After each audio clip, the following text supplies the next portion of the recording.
பகவத்கீதை அதிகாரம் எண் 17 ஸ்லோகம் எண் 8. உடலுக்கும் ஆன்மாவிற்கும் உணவு. ஆயு சத்வபலாரோக்ய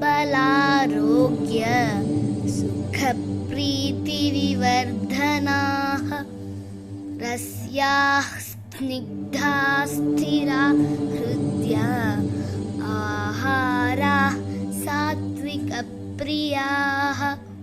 விளக்கம்: நல்ல சத்தான உணவு ஆயுள், பலம், ஆரோக்கியம், ஆனந்தம், மனநிறைவு ஆகியவற்றை அதிகரிக்கும்.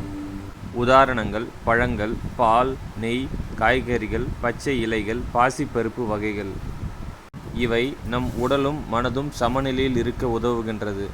அமைதி, அறிவு மற்றும் ஆன்மீக வளர்ச்சி பெற சத்துவ உணவுகள் அவசியம்.